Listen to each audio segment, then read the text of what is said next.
بسم اللہ الرحمن الرحیم۔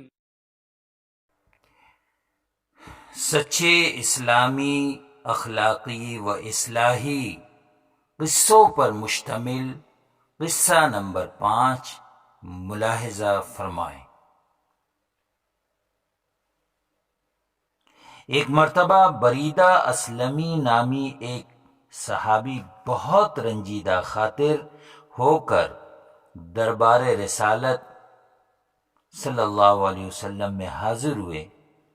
چہرے سے حزن و ملال ٹپک رہا تھا، کچھ کہنا چاہتے تھے مگر جھجک رہے تھے۔ آپ صلی اللہ علیہ وسلم نہایت رقیق القلب اور انسانیت کے غمگسار تھے۔ ان کو اس حال میں دیکھا تو شفقت سے پوچھا، اسلمی کیوں اس قدر مغموم ہو؟ کون سی آفت آ پڑی؟ اللہ نے چاہا تو تمہاری تکلیف راحت میں بدل جائے۔ آپ صلی اللہ علیہ وسلم کے اس محبت آمیز برتاؤ سے اسلمی کا دل بھر آیا اور کہا، پیارے آقا، آپ پر میرے ماں باپ قربان ہو۔ غلام کی مدت سے آرزو ہے کہ اس کی شادی ہو جائے، لیکن اس کی یہ آرزو تو بس ایک خواب بن کر رہ گئی ہے۔ میری بدصورتی کی وجہ سے کوئی بھی مجھ سے شادی کرنے کے لیے تیار نہیں ہے۔ جہاں بھی پیغام دیا نفرت و حقارت سے ٹھکرا دیا گیا۔ اتنا کہنے کے بعد اسلمی کے چہرے پر دکھ و درد کے آثار اور بڑھ گئے۔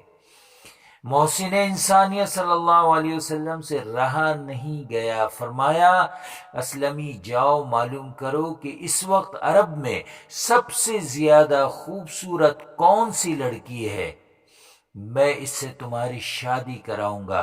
اسلمی نے حیرت و تعجب سے اپنے آقا کے الفاظ کو سنا اور نہایت لجاجت سے عرض کیا، پیارے آقا، بدصورت کی کہاں ایسی قسمت کہ کوئی معمولی لڑکی بھی مل جائے۔ آپ صلی اللہ علیہ وسلم مجھے آزمائش میں نہ ڈالیں۔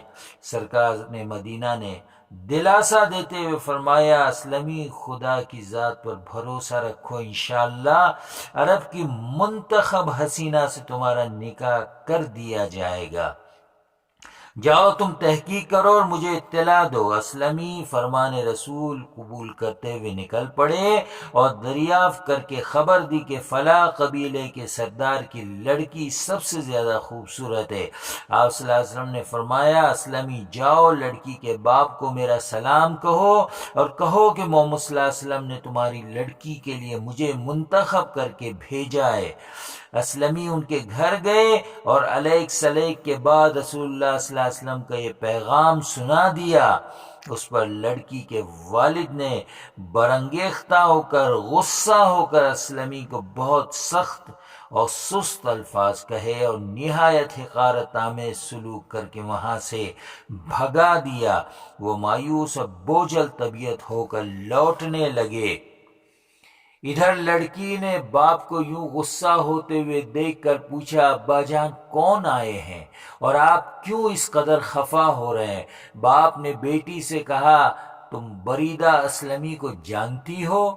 بیٹی نے جواب دیا، ہاں ابا جان، اچھی طرح جانتی ہوں۔ وہ عرب کا بہت کریہ النظر کالا اور بدصورت شخص ہے، جس کی بدصورتی ضرب المثل بن گئی ہے۔ باپ نے لاپرواہی سے جواب دیتے ہوئے کہا، ہاں وہی آیا تھا اور کہہ رہا تھا کہ رسول اللہ صلی اللہ علیہ وسلم نے اس کو تمہارے لیے منتخب کر کے بھیجا ہے۔ تو آپ نے کیا جواب دیا؟ لڑکی نے چونک کر پوچھا۔ کیا جواب دیتا؟ جھڑک کر نکال دیا، جی تو یہ چاہ رہا تھا کہ زبان کھینچ لوں۔ کمبخت پیغام دینے بھی چلا تو میری جان جیسی بیٹی کو، جس کے لیے شرفائے عرب کے کئی نوجوان اپنی پلکیں بچھانے کے لیے تیار ہے، یہ صورت اور یہ ارادے۔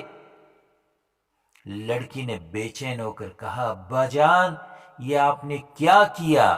میں خوب جانتی ہوں کہ آنے والا شخص نہایت بدصورت ہے اور ہرگز آپ کا داماد بننے لائق نہیں، لیکن ذرا یہ بھی تو دیکھیے کہ اس کو کس نے بھیجا ہے۔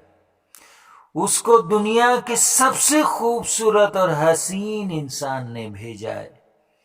اس طرح سے اس نیک لڑکی نے باپ کو سمجھایا، حضور پاک صلی اللہ علیہ وسلم کی عظمت کی یاد دہانی کراتے ہوئے کہا کہ فوراً جائیے، معافی مانگ کر رضامندی کا اظہار کیجیے، میں تو شادی کے لیے دل و جان سے راضی ہوں اور سرکار مدینہ کے ہر حکم پر جان تک قربان کرنے کے لیے تیار ہوں۔ چنانچہ وہ صحابی اسلمی کے گھر پہنچنے سے پہلے آپ صلی اللہ علیہ وسلم کی خدمت میں حاضر ہو گئے اور اپنی نادانی کا اظہار کر کے خوشی خوشی اس نسبت کے لیے تیار ہو گئے۔ شادی بار بار نہیں کی جاتی، اس لیے لڑکا لڑکی اور ان کے والدین اور رشتہ دار انتہائی غور و فکر کے بعد قدم اٹھاتے ہیں۔ دوستو، حضرت بریدہ اسلمی شکل و صورت کے اعتبار سے کالے تھے۔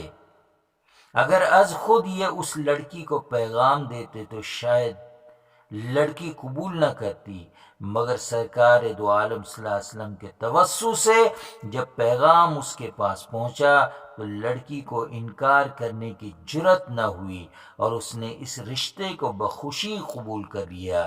یہ اس لڑکی کا عشق رسول تھا کہ اس نے اپنے قلبی جذبات اور دیرینہ تمناؤں کو رسول اکرم صلی اللہ علیہ وسلم کے جذبات و پسند پر قربان کر دیا۔ جب انسان اس سطح کو پہنچ جاتا ہے کہ شریعت کی پسند اس کی پسند بن جائے تو اللہ تعالیٰ کی رضا و خوشنودی بہت قریب آ جاتی ہے اور وہ اللہ تعالیٰ کا محبوب بن جاتا ہے، محبوب بن جاتی ہے۔ صحابہ کرام رضی اللہ عنہم اجمعین سے خدا کی رضامندی کا